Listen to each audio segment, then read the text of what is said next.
Put 3 men in that room. 2 of those men will fight that orangutan. The other one would have started it going, I think y'all should fight that orangutan.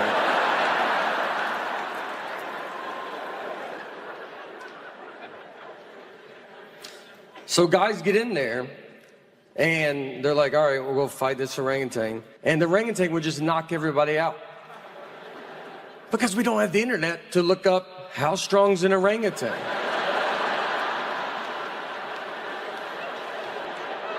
It's all word of mouth back then. You had to meet a guy to just fought an orangutan. And you're like, but the arms are skinny. He's like, I know. That's what made me get in there as well.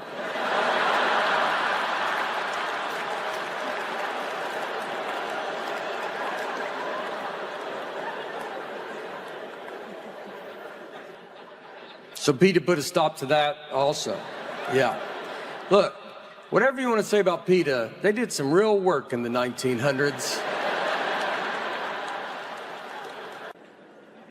When I first started going on the road, I would have to do a wake-up call. That's how I got up in the morning. I'd have to call a guy I don't know and just be like, will you wake me up tomorrow?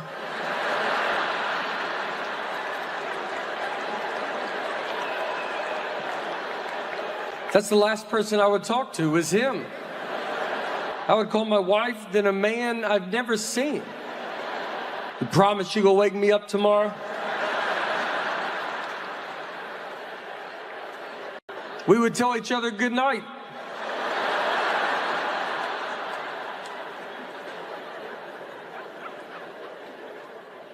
So no one's done a wake-up call in probably 20 years now. So there's a guy on the road with us. He's 24 years old. He's never done a wake-up call in his life. And so we were staying at a hotel, and he saw a wake-up call on the phone. And he goes, I'm gonna do a wake-up call. And I told him, I go, don't do it. That's like an ashtray on an airplane.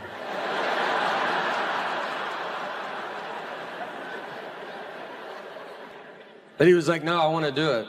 All right, so he set it up. Next morning, his phone rings. He doesn't answer the phone. He doesn't know that's the main part of your job. You gotta answer the phone and let the guy know you're awake. So then that guy, who's young too probably, is like, I guess I gotta go knock on the door. I've never even seen this service used, so it must be the most important person alive. So he goes up and he starts knocking on the door. But he still doesn't answer the door. The guy goes in the room. I swear this is real. Because look, there's 2 young people that don't know what they're doing.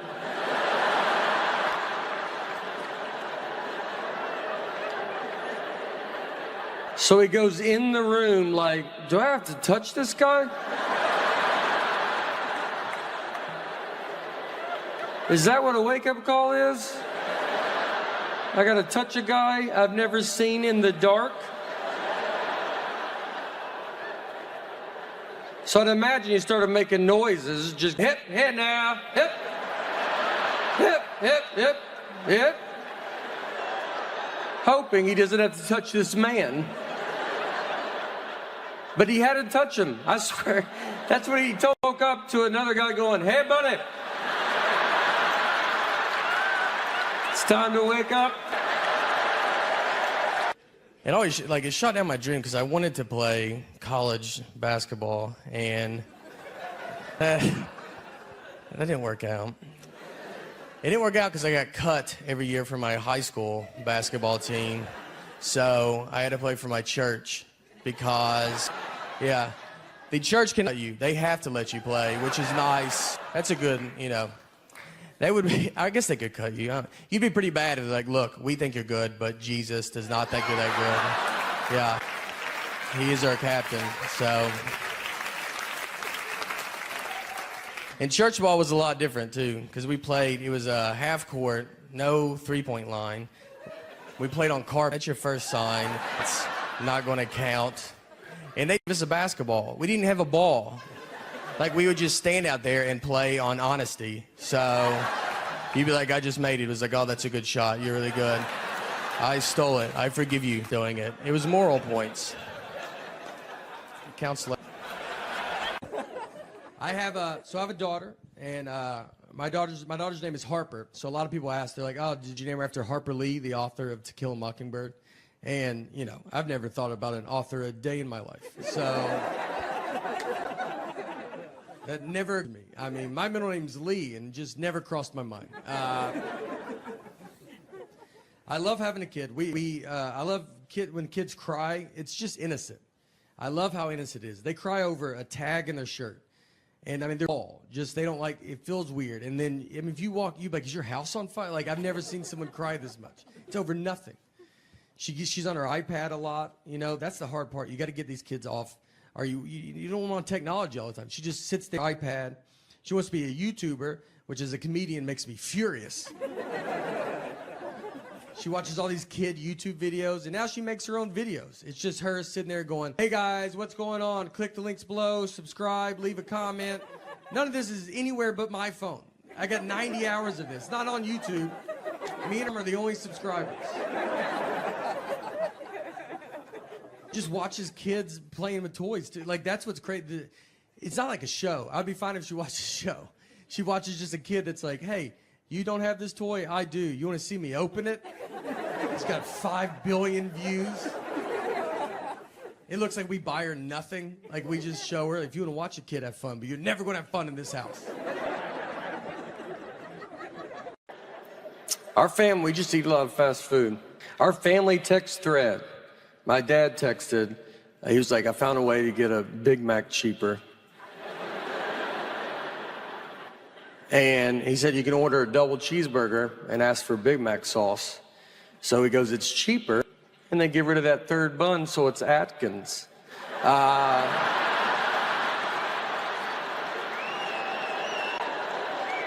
how you do it. That third bun is the one that you're like, "I don't know if I need the third bun."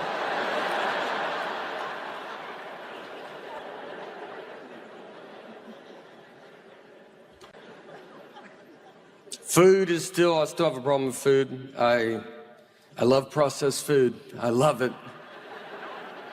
I'm a farm factory table guy.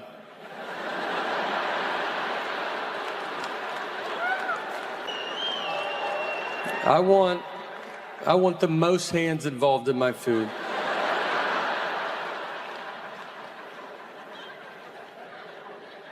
It's coming to an end. I can feel it. I can't do it anymore. It really hurts. And I tell myself, like, I've done it. My jersey would be retired of eating fast food. I've done all the stuff. I've had Taco Bell and threw it away in my neighbor's trash so my wife didn't find out.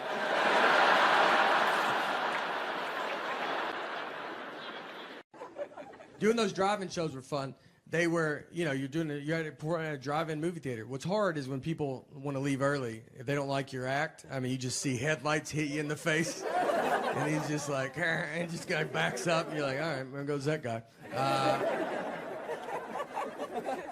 I did one Zoom show, and it was just, it's just your face on it. And right before we get started, I just hear someone say, "I don't know, it's some stupid comedy thing." And it's just... What's that? What'd she say? Just helicopters all day. That's an outside show. The next special is LAX. It's gonna be a good time.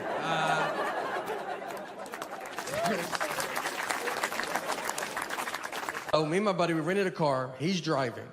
On the way out there, I see a dead horse just laid out in this guy's yard.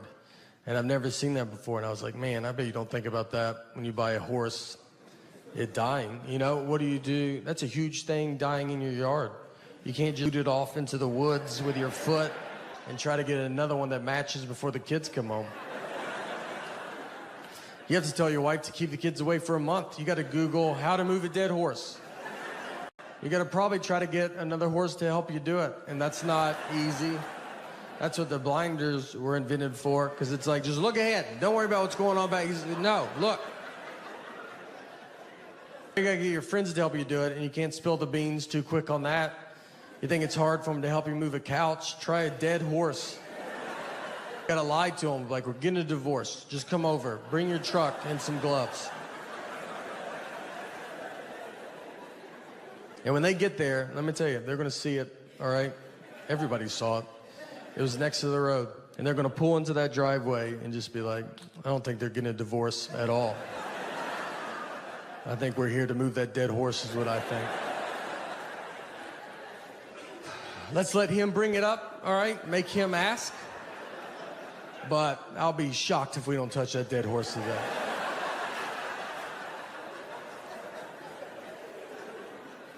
And if you ever have to move a dead horse, I've thought a lot about all this. You want to be the first one to the horse, all right? You don't want someone else to tell you where to grab a dead horse.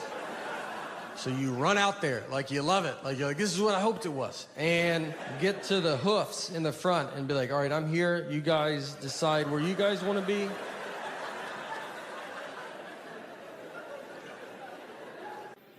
I do my own laundry. Thanks. Thank you. I think that's what it deserves. My mom did my dad's laundry, so I thought all wives do husbands' laundry. And I've always done my own. And to be honest, I felt it had been forgotten about over these past 17 years. The sacrifice I was making that other husbands didn't have to make. One day, I was like driving home and it popped in my head and I was like, all right, I'll bring that up.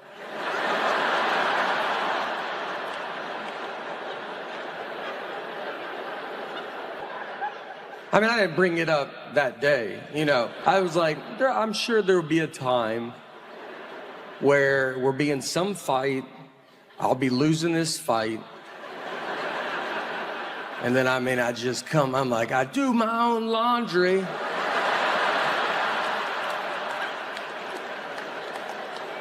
She's like, fight's over. You win, I forgot how good I got it.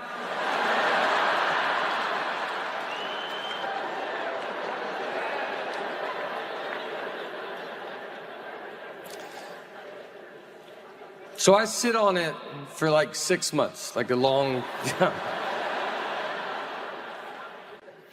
We finally get in a fight. I don't remember what the fight was about. Nothing. I don't know. It wasn't laundry. I remember that. So I'm losing this fight. And so in my head, I'm like, this is it. I mean, I was sad to see it go. That's how good I felt. I felt bad for her. I mean, I was like, she thinks she's winning. I'm about to drop a bomb on her right now.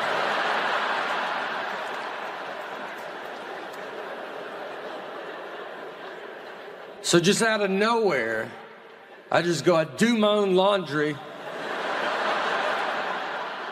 And I said it like, they don't make them like this no more.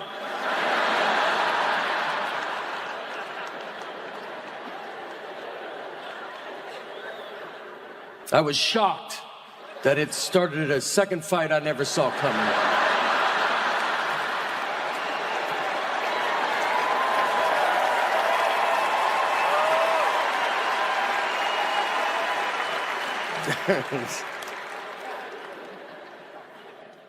We do laundry very differently.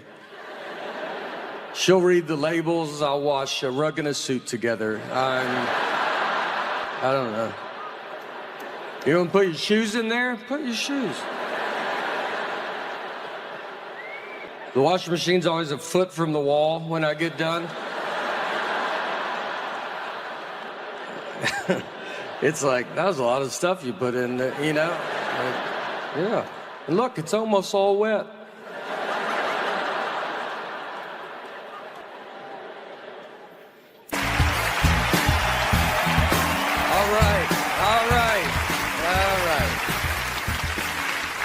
Thank you. All right. Look at us. We're doing it. All right. Welcome to the 77th Emmy Awards. You know, it's not a big one like 75 or 80, but it's the one they gave me. It's an honor to be here tonight. I'm so excited to be here. Just all you guys are so hard to get here. And it's confusing too because there's like Reba McEntire. I feel like I'm at the Grammys. Kate Blanchett. I feel like I'm at the Oscars. It's crazy. Tina Fey, I thought like they should have had her host. You know, why? We're wondering like, why am I hosting? I don't know what that was, but all right, it counts as a laugh. It's I've been asked. I have not had, for my career, I'm a stand-up comedian, I've not had a ton of success in Hollywood, but let me tell you, boy, is it going good everywhere else. You might know, if you haven't heard, so we got an idea. As a host, they asked me, when you give your thank you speeches, they just said you got to keep them on time. So they wanted me to come up with a way to do that. So what I came up with is this way, is everybody gets 45 seconds. And honestly, give your speech. I know how hard you guys have all worked to get here. I'm not trying to take anything away.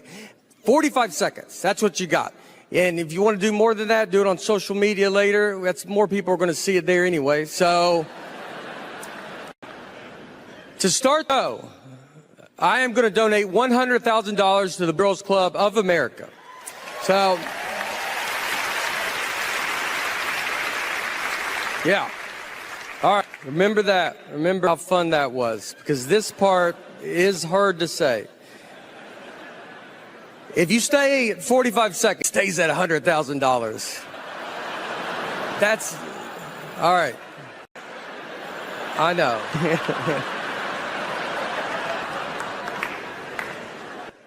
Every second you go on, or over, I'm sorry. Every second you go over 45 seconds, we will deduct $1,000 away from the boys and girls.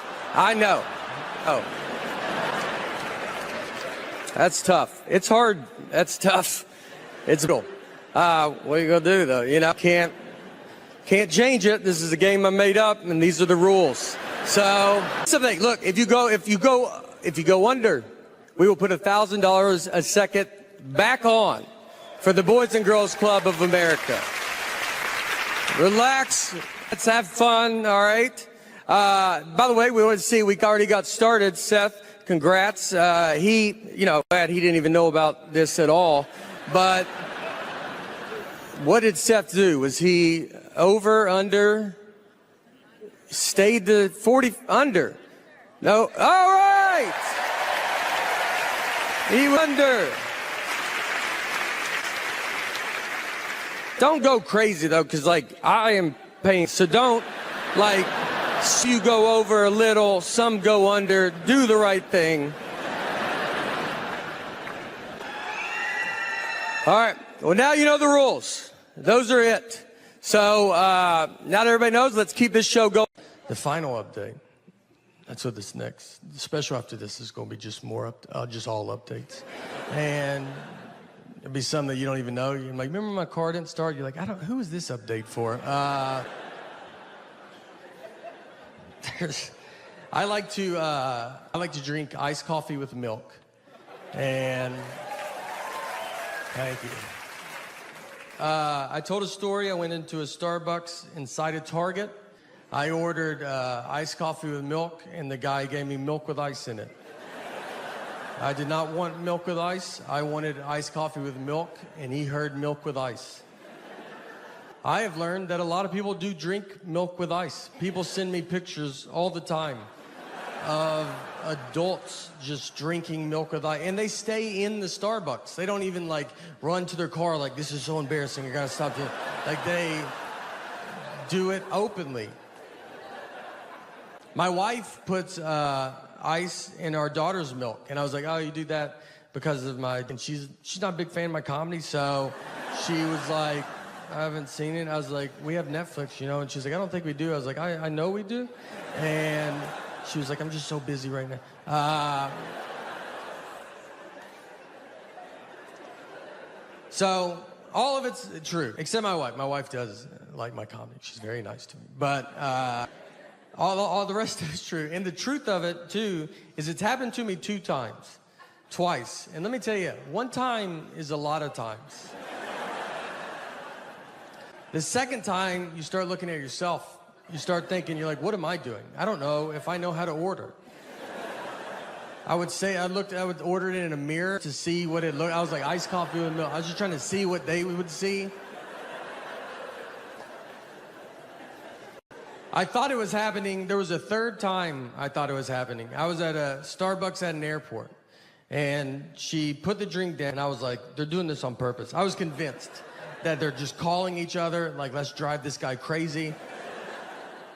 But she just put too much milk into it. It was an honest mistake. And she told me, because she set the drink down, and we're both just staring at it. And she just goes, that feels like a lot of milk, doesn't it?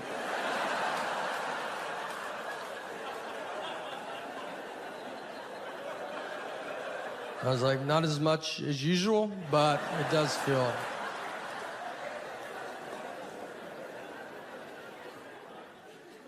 So I've changed my drink up since then, and I honestly did it because I don't think I say milk good. I was having this one problem, and I was like, I'm just not gonna say milk. So now I drink iced coffee with cream. That's all I changed it to. I'm tired of saying milk. That's all, they kept giving me milk with ice. So I was like, I'm gonna say cream, you know? They can't do cream with ice, that's against the law. So I'll get rid of the one problem that I had. And I've only been drinking coffee for maybe 4 years, not very long. I only order this one little drink. I get very nervous when I order coffee because it's a whole world, and I don't know the world, you know? They always ask you a bunch of stuff. They're like, what kind of cream? I'm like, just please do it. Just do it. You know? Sometimes they're like, do you want heavy cream or half and half? And I'll go, I'm sorry, I'm not taking questions right now. So if you could just do whatever you think it is, and if it's wrong, I won't even tell you. How about I will walk out of here as if that's exactly what I ordered. I will go outside, I will throw it away, and go try again in a different Starbucks. That's how I'll handle the entire, that's why I think they have so many Starbucks, so you can just keep going. Someone's gotta get it. I have to get my wife's coffee. She has to text me what she wants, because I don't know how to pronounce like most of the words there. So I just phone, I go, she wants this. And they're like, does she want it in Sweden? I'm like, guess we have to call her now, don't we? And I make them talk to her. I go, talk to a stranger's wife. Say what you said to me. Have you ever been to a Starbucks, like inside, like if you go inside and there's like a big long line and you'll be waiting and they try to take your order before you're even to the front? Like you'll be in the back, they're like, what do you want? You're like, oh, I would like to wait till I get right in front of you. Yeah, you know, did you see everybody looked at me when you said that? I didn't care for that. So how about we do it like a regular, normal business, you know? And you let me do it right in front of you. Starbucks is like waving cars down on the street. Just be like, we're just trying to get your order started in case you ever come here one day.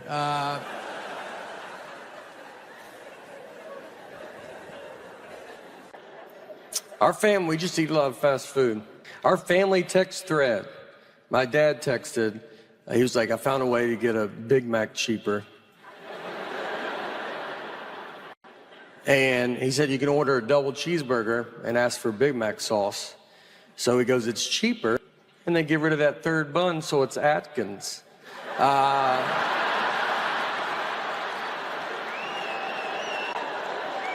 That's how you do it. That third bun is the one that you're like, I don't know if I need the third bun.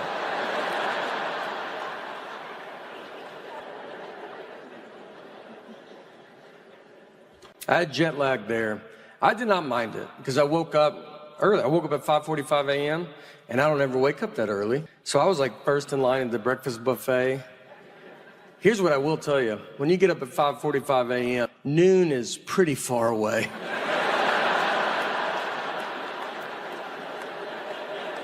I mean, we'll bet your life it's noon and it's maybe 8:30.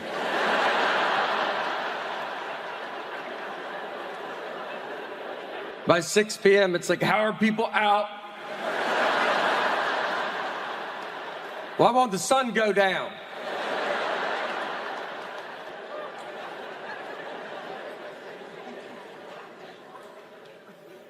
That's the next phase of my life.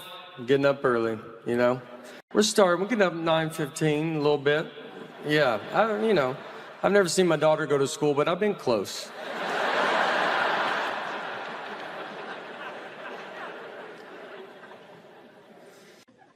What I eat that's the main problem. I eat like a child. I eat I mean, it's not good. He goes, let's go through like what you had for breakfast, or your whole day of eating. He goes, let's go through yesterday. And in my head, I'm like, well, yesterday's not a good day, you know. Let's pick another day.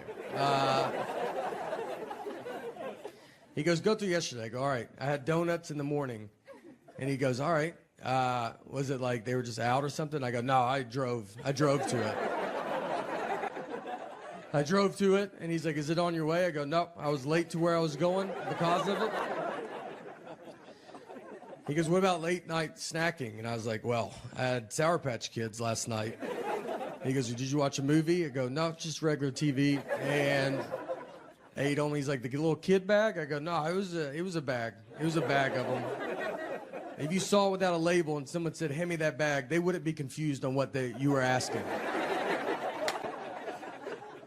I always have trouble going to sleep, and I swear every doctor, it's like I eat Sour Patch Kids and have soda, and I'm like, what's going on, man? I can't. Dude, at night, my brain just doesn't stop. And you're like, yeah, dude, you can't eat Sour Patch Kids in bed. Maybe that's a problem. On a sadder note of sorts, we had to put our dog down recently. And it's a tough thing to do, you know. Nothing was wrong with her. I'm just really busy right now. And she was very sick. That was a joke, all right? That was a joke. She would have loved that joke, so don't you worry about it. That's the type of humor she had. She was a rescue. It's not your labradoodle humor, all right? A little darker.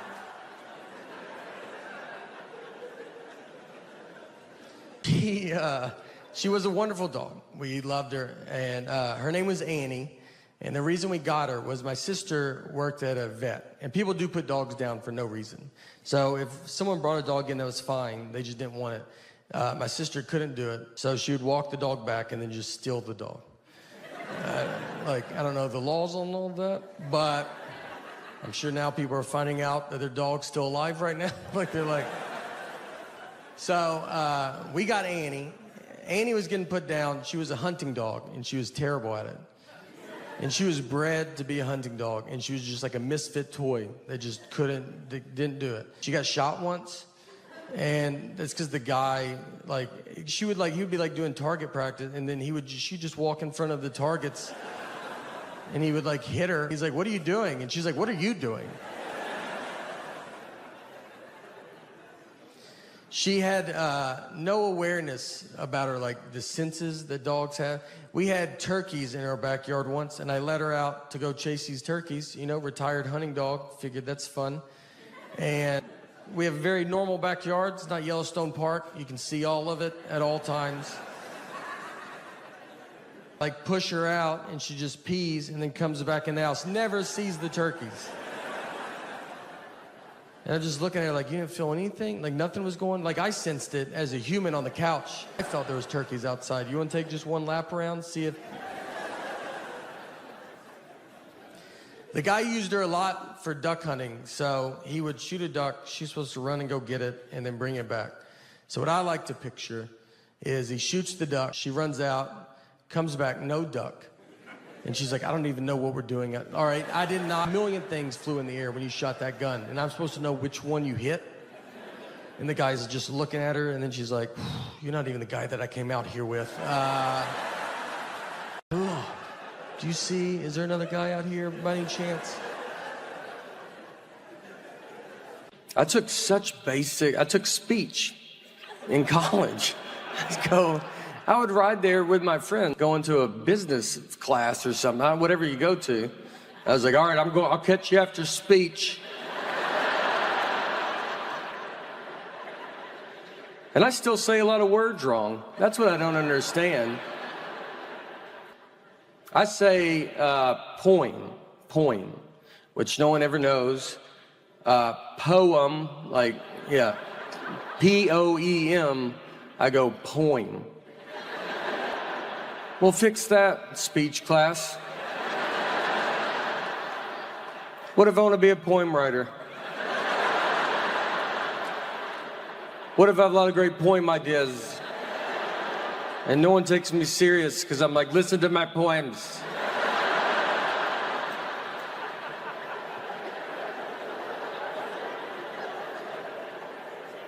Oil, I say oil. Super Southern one. Oil. I don't even know how to say it like how to y'all. Oil. O-I-L. Yeah.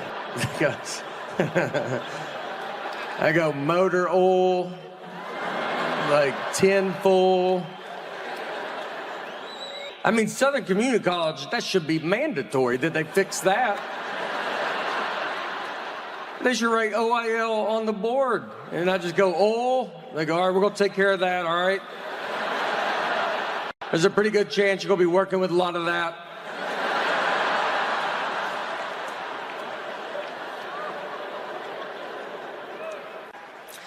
I think I was buying a tree. I don't really know.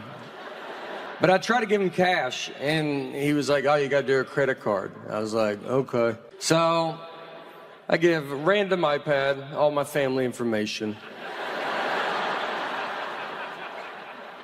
It was $75. So he's like swipes the card, and then after it goes through, just so you know, it's a monthly charge. Yeah. He told me after. And he was like, look, you can cancel it on the website. I was like, I don't even know what's going on right now.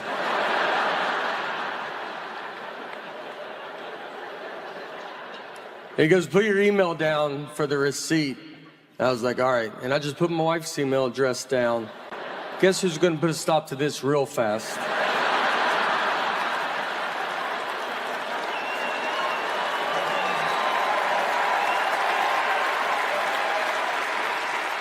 She'll have that tree cut down tomorrow.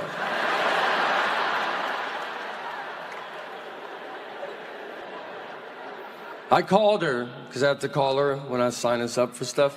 And she answered the phone, just goes, I'm on it, hung up.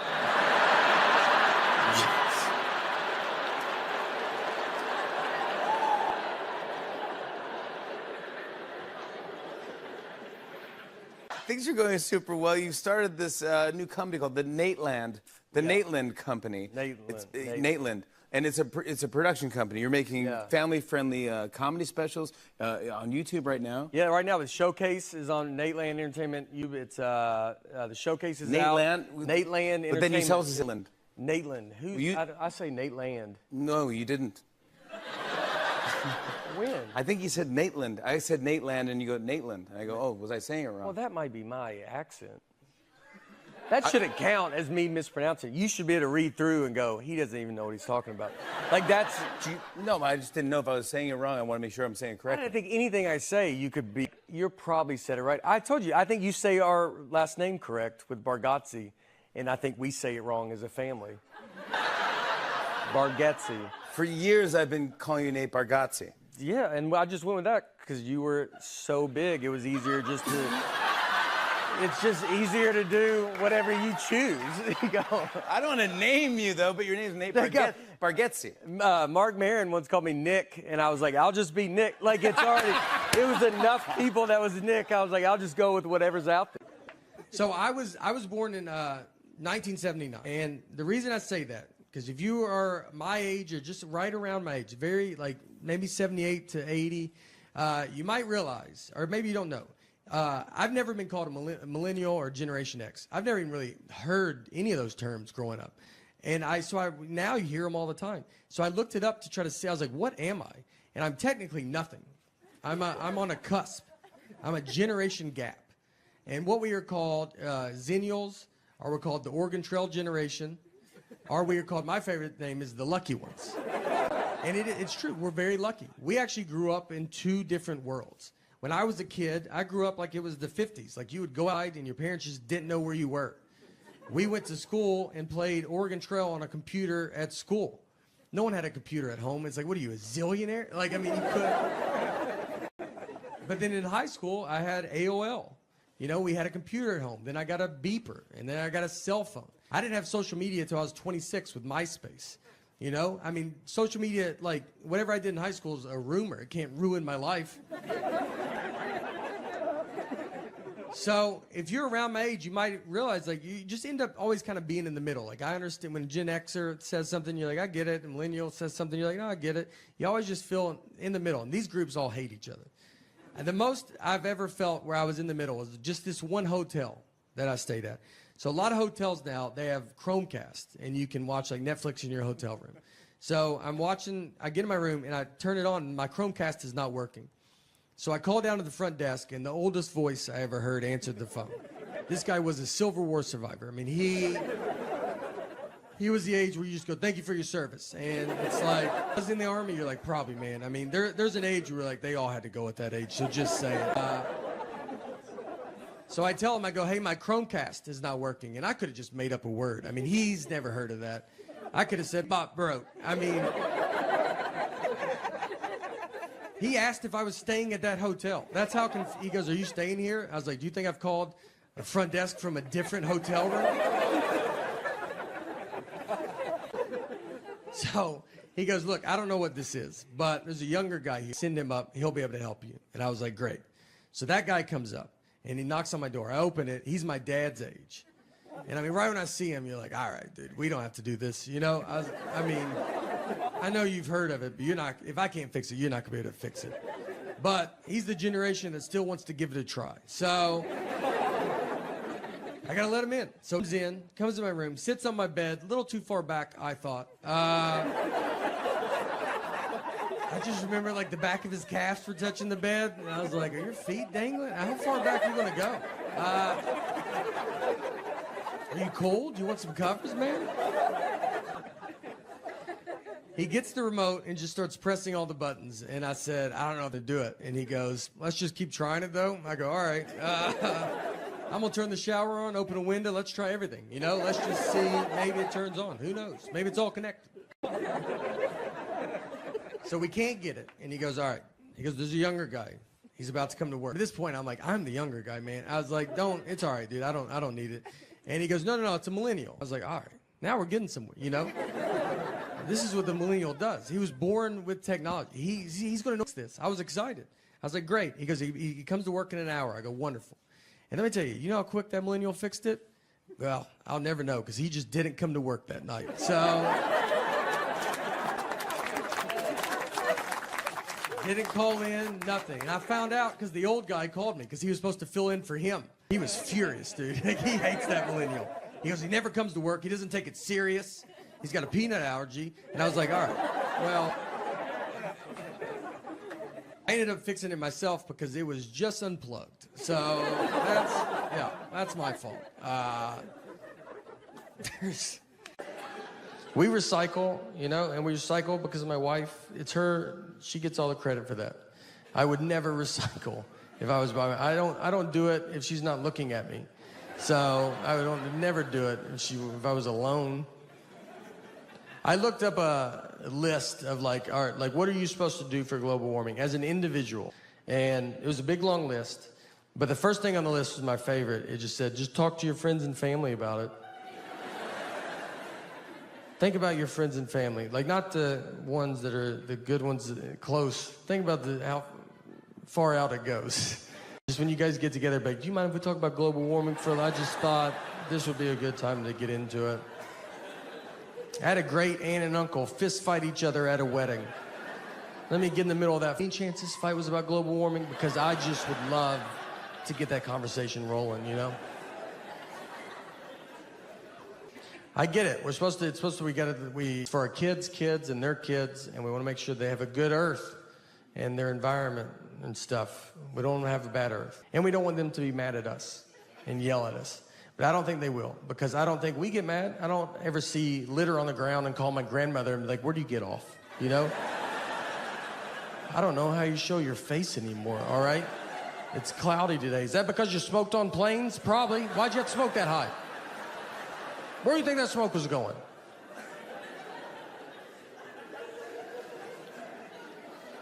We did stuff as a kid. I did Earth Day as a kid. I think they still do Earth Day. And we did it.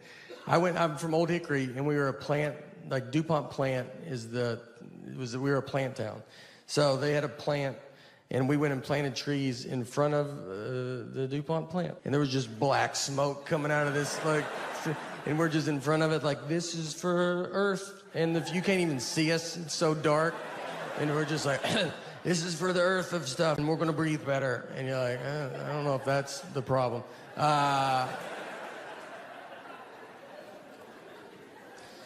I had jet lag there.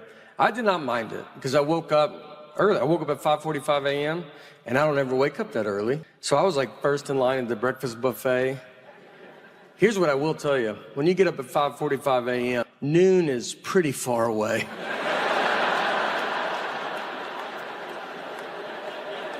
I mean, we'll bet your life it's noon and it's maybe 8:30.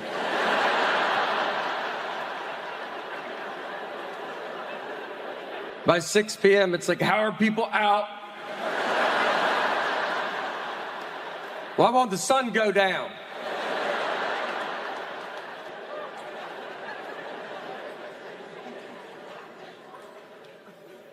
That's the next phase of my life. I'm getting up early, you know. We're getting up at 9:15, a little bit. Yeah, I've never seen my daughter go to school, but I've been close.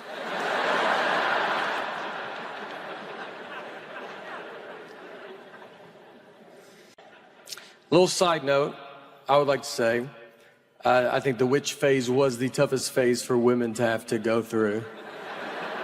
Not to get serious, but a lot of people say voting. I disagree. I think it's witch, then voting. I think it's witch, pretty big gap, then, voting. I mean, you jaywalk back then. The whole town was like, there's a witch. You're like, here we go, here we go. And I'll give it to them, because they could have flown away, but none of them ever did.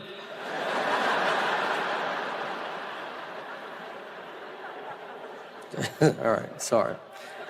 Look, just trying to get a witch joke in. It's pretty complicated. There's a lot of moving parts. You got to bring up pilgrims somehow. On a sadder note of sorts, we had to put our dog down recently, and it's a tough thing to do. Nothing was wrong with her. I'm just really busy right now, and she was very sick. That was a joke. All right, that was a joke. She would have loved that joke, so don't you worry about it. That's the type of humor she had. She was a rescue. It's not your labradoodle humor, all right? A little darker.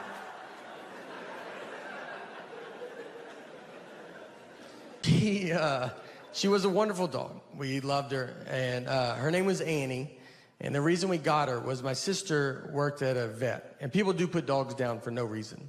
So if someone brought a dog in that was fine, they just didn't want it. My sister couldn't do it, so she would walk the dog back and then just steal the dog. I don't know the laws on all that, but I'm sure now people are finding out that their dog's still alive right now. So we got Annie. Annie was getting put down. She was a hunting dog, and she was terrible at it. And she was bred to be a hunting dog, and she was just like a misfit toy that just didn't do it. She got shot once, and that's because the guy, he would be doing target practice, and then she'd just walk in front of the targets, and he would hit her. He's like, "What are you doing?" And she's like, "What are you doing?"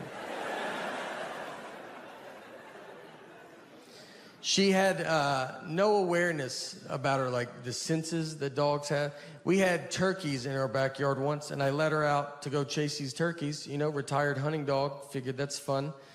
And we have a very normal backyard. It's not Yellowstone Park. You can see all of it at all times. Push her out, and she just pees and then comes back in the house. Never sees the turkeys.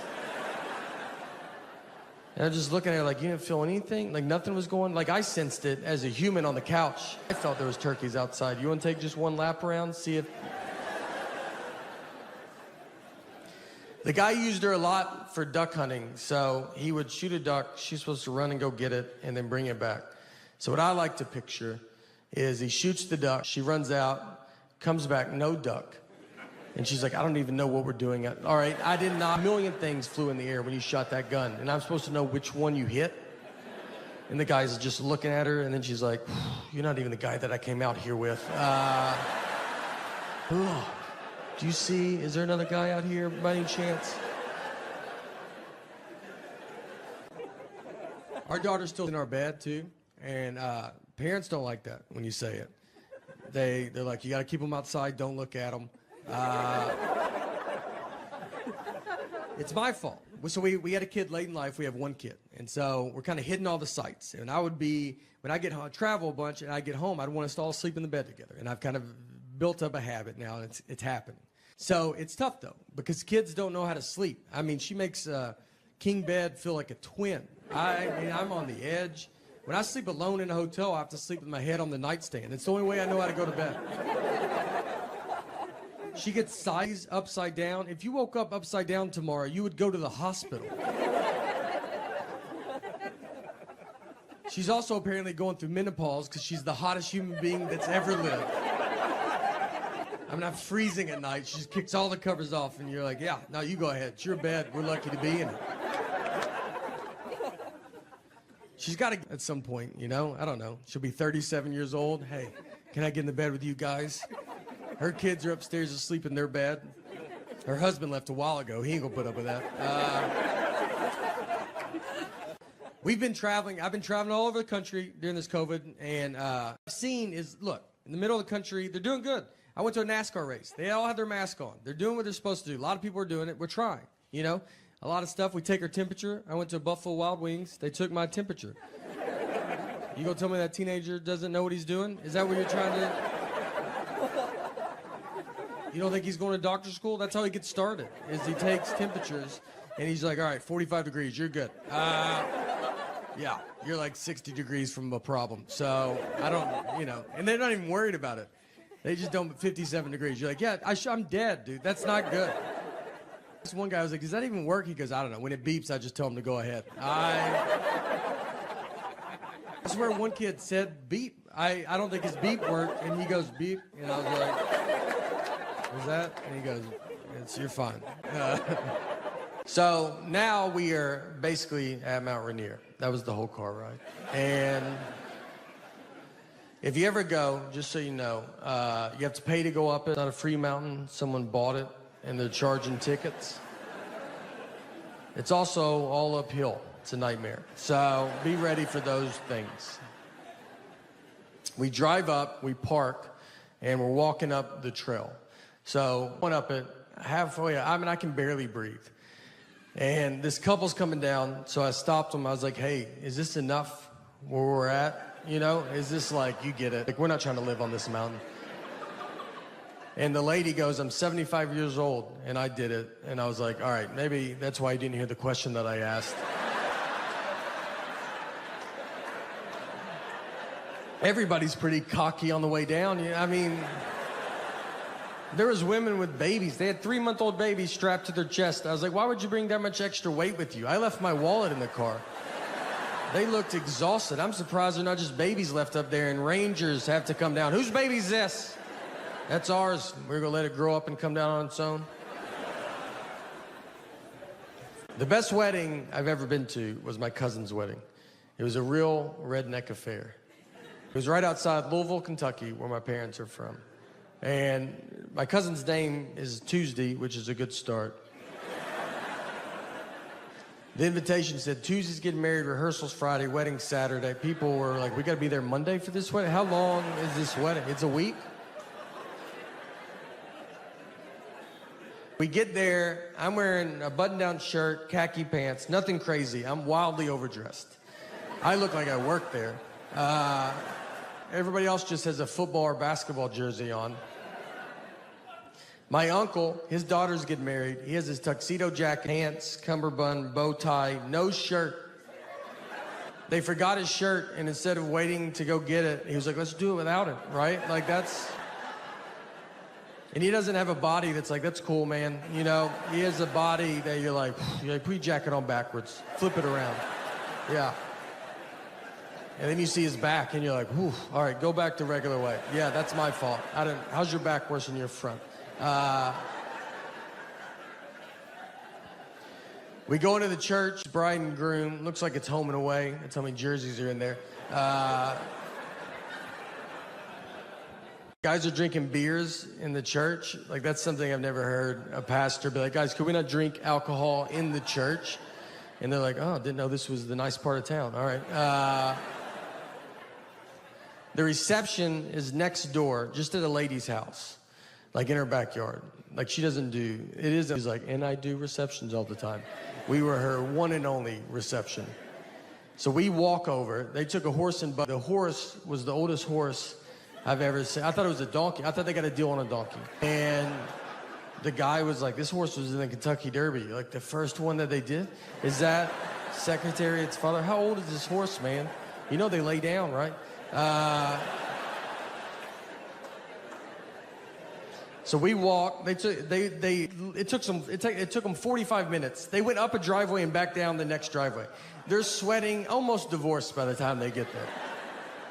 The reception, like I said, it's in her backyard. They put plywood on the grass, like side by side, to make a dance floor. Dance just to a radio station on a boombox. Just like 104.5. You would have to stop for weather and traffic updates. There was a punch bowl that was low to the ground, like on a low table. And so I was giving it to kids. I was trying to help out. And then someone was like, that's wine. And I gave it to so many kids.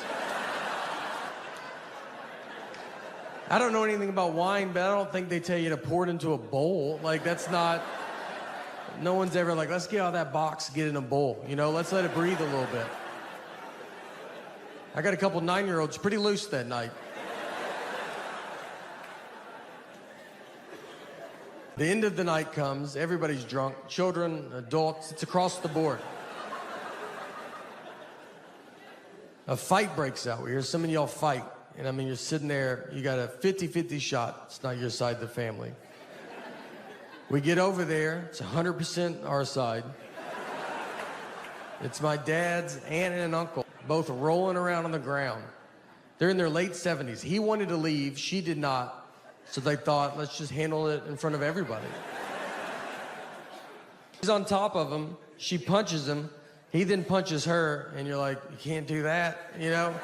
So we got to get him apart, and he starts fighting us, and he's a pretty good fighter, all right? He's punching women in public. You don't think he's handled some dudes in his lifetime? That ends the night. You know, you can't be like, all right, guys, let's calm. Let's cut the radio back on, find a good station. Tuesday is sadly divorced now. That did not work out.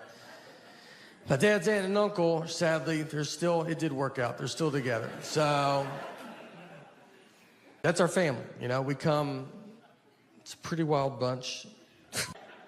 Little side note, I would like to say, I think the witch phase was the toughest phase for women to have to go through. Not to get serious, but a lot of people say voting. I disagree. I think it's witch, then voting. I think it's witch, pretty big gap, then, you know, voting. I mean, you jaywalk back then. The whole town was like, there's a witch. You're like, here we go, here we go. And I'll give it to them, because they could have flown away, but none of them ever did.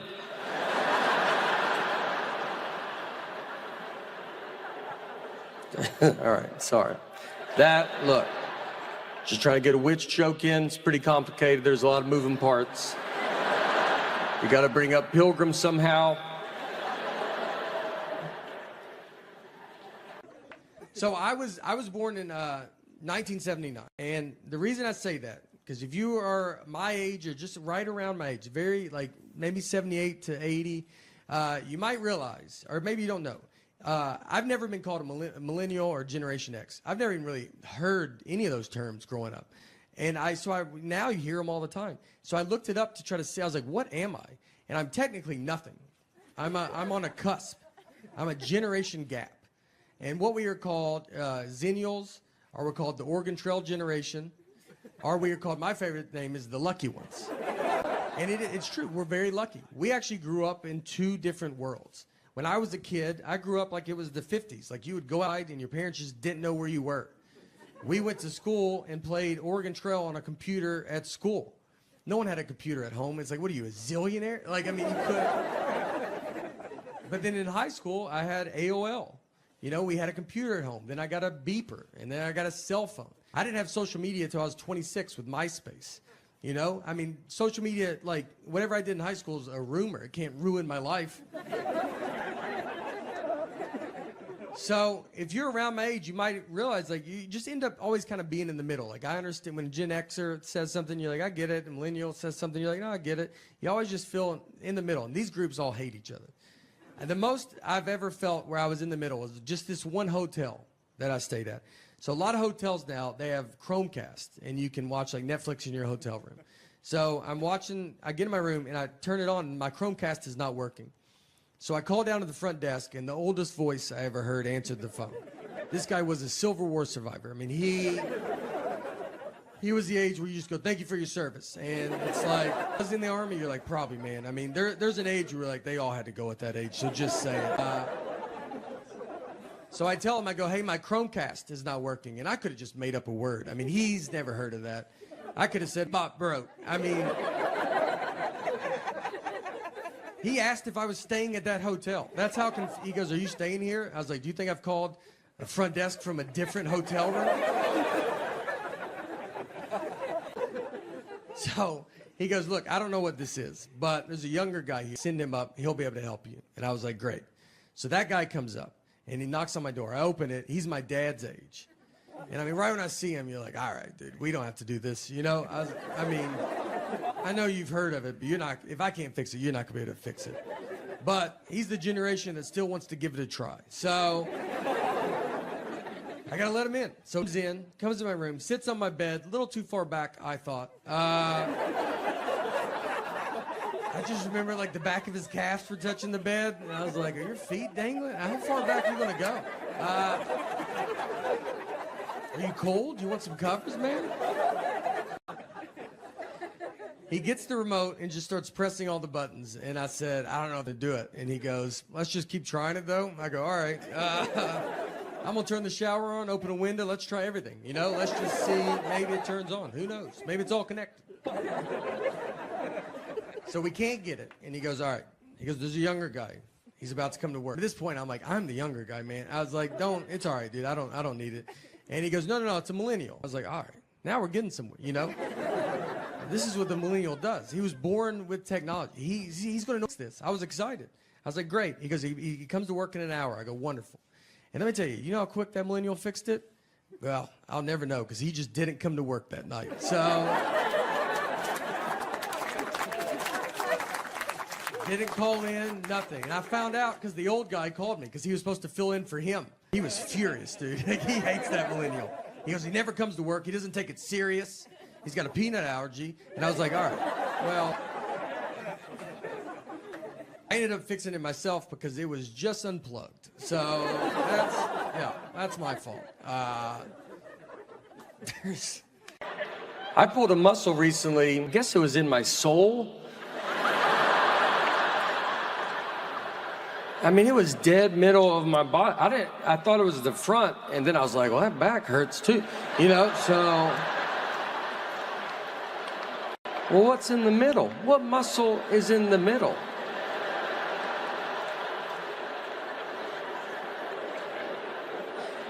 Look, in all seriousness, I don't know. No, look, the it's getting very advanced. All right, I've been to a dog bakery. I've been to a dog bakery in my life, and this wasn't in Beverly Hills or like Miami or something. You feel like they would have something like that, and this was in Mount Juliet, Tennessee. And if you don't know where Mount Juliet is, it's fine, but I bet you can tell that doesn't sound like a town you would drive through. I bet they have a pretty good dog bakery here. I went in there, and no one was in there. The lady was looking at me like, are you here to buy this store for me? That was her only hope.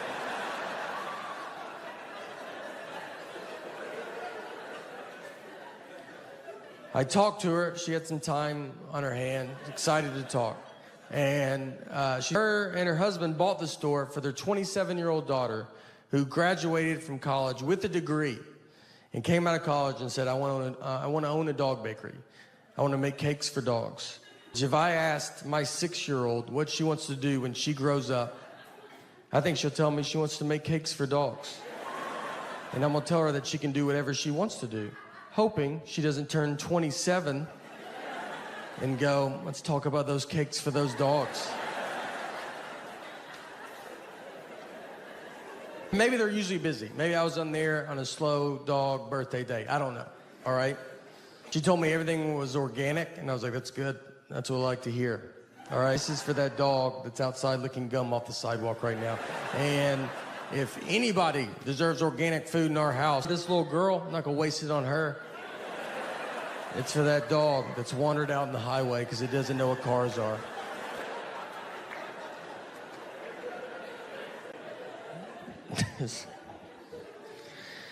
But look, next time you guys go to Mount Juliet for vacation, let me tell you, look, do them a favor, go by there, all right? Swing through, you know, buy some dog cakes. And I'll be honest with you, I'll be upfront with you guys. I bought a dog bakery, it's not going that good, all right? We're almost done, so don't worry about it. And I think you can tell. I always think people can, like, he's talking about dog bakeries. He's about out of stuff. Yeah. Where's this going? I went to a McDonald's drive-thru and my window did not roll down. That's the universe saying, give it a rest. And I fought through it. It's embarrassing because they can tell, because I had to pull, because I got to open my door. So it's going to hit the speaker, so I got to drive by it. So the car behind me is like, are you leaving? I'm like, my window don't roll down.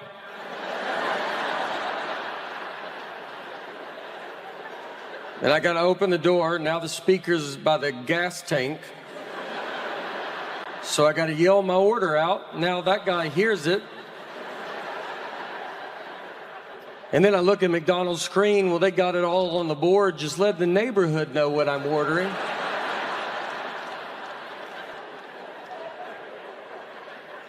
And then I drove by the window, the drive-thru window, and I got to go by it because I got to open my whole door.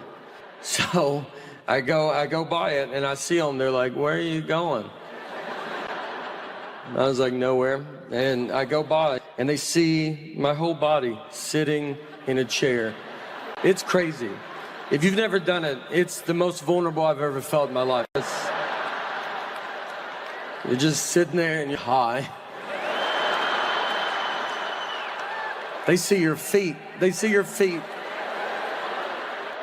They just throw it at me like a bear. Just throw it.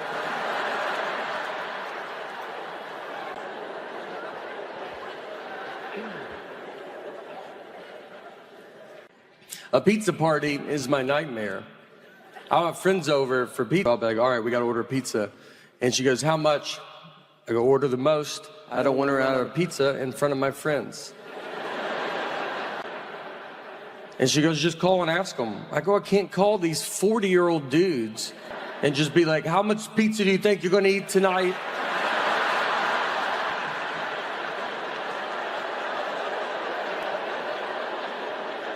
They have a family. They work in a building right now. And you may just call them back, do you have big lunch today?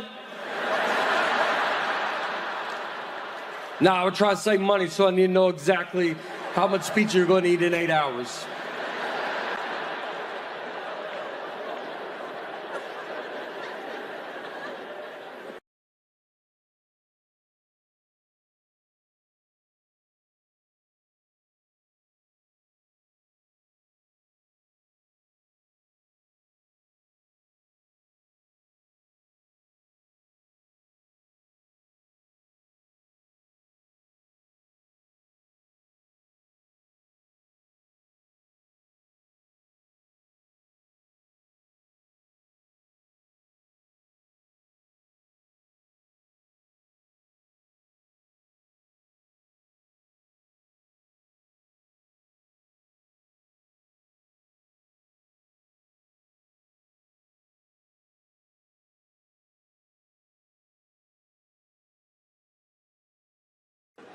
Our daughter would put birthday cone hats on, and one slipped over her eye, and it was like that for 6 hours. I was just trying to see how long, like, how's it accidentally not coming off? And she was just going about her day, just eating, drinking, like, yeah, I can't see out that eye no more, all right? That's the cards I was dealt, and that's okay. And then I pulled it off of her, and she's like, oh, I didn't know you were a doctor. And I'm like, I am a doctor. Just two dumb animals talking to each other. So she had skin cancer, and she would get all these spots on her. So we kept getting them removed, but it was really starting to take a toll on her, and she was older. So we knew the day was close. And our daughter, she's 6, she was 5 at the time. This was her first pet. She was best friends with this dog. And it was the first thing that was going to die in her lifetime. So it's a lot of stuff to have to explain to a kid, you know? And so I was talking to my wife about, like, how are we going to tell her? And at first I was like, let's just act like we didn't have a dog. 5-year-olds are smart, but if we stick together on this, and she comes home from school and is like, where's the dog? And we're like, what dog? Like, I've never seen a dog. Don't you think I would know if there was a dog? But I read an article about the long-term damage of that. It's pretty good. So I was just honest with her. And I set her down. I said, look, Annie's very sick, and she's older, and she's going to die soon. This happens, so just love her as much as you can right now. And she took it as good as a 5-year-old can take it. So the next day, I kind of told her again, you got to tell kids over and over again. I kind of kept telling her. I didn't want this to be a surprise. And then Annie surprised us by living 6 months longer. I mean, we were way off on when we thought she was going to die. But I already started telling my daughter I didn't want to stop and then have to start it again. So I just kept it up for 6 months. Every day I was like, she'll die. All right, she will die. She will die. I will die. Your mom's dead.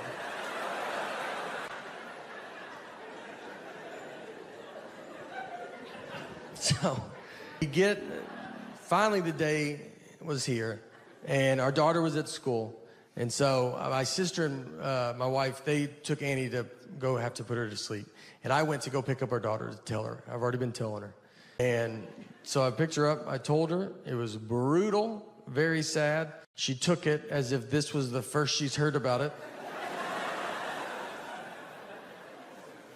We get home, and my wife was like, how was it? Which is already a dumb, like, it was great. You know, I loved it. Can't wait for the next thing to die. Nice to say I told you so, you know.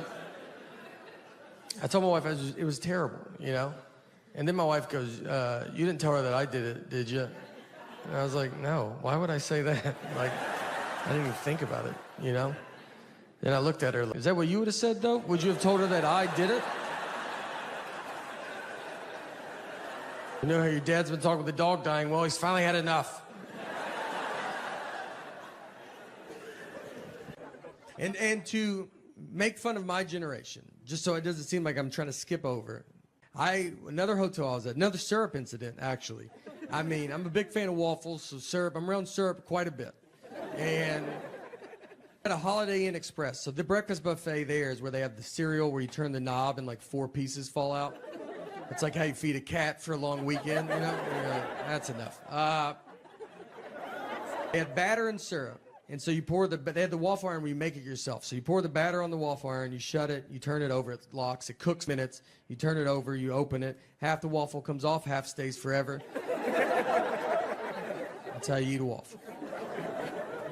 So I'm with my buddy of mine that's my age. So we go through, not really talking or anything, just going through. He gets to it, it's batter and syrup, they're in containers. They're not labeled, but they're in clear containers. He gets the syrup and starts pouring it on the waffle iron. And I'm not even stopping him because he's not doing it where he's going, I've never done that. He's doing it where we're probably going to try it after. I mean, he's just like, you're like, dude, I can't wait to see what this guy's making. Like, he might know something that I don't know. He shuts it, turns it over, it cooks. He's like looking at us. We're like, I mean, the whole line's like, hey, what is that going to be? And it makes black smoke is what it makes. Just, I mean, dark black smoke. Just starts filling the lobby. The manager comes over. He's like, what are you doing? He's like, I guess I poured the wrong one. These are not labeled. And the guy's like, they're in clear containers. Do you not know the difference of batter and syrup? And he's like, I bet it happens all the time. He goes, I've worked here my whole life and I've never seen this. So they threw the waffle iron. They just throw it away. That's what they have to do. Just throw it away. It's over. And now there's no waffle. I mean, we went from all about to get a waffle to it's upside down in a trash can. And then he just turns and looks, and it's just a line of people, that little foam plate. And just everybody's sad. I just hear someone in the back go like, I set my alarm for this. I mean, 2 guys didn't have shoes on. They go, I ran down with no shoes in that elevator. I thought I was gonna miss it.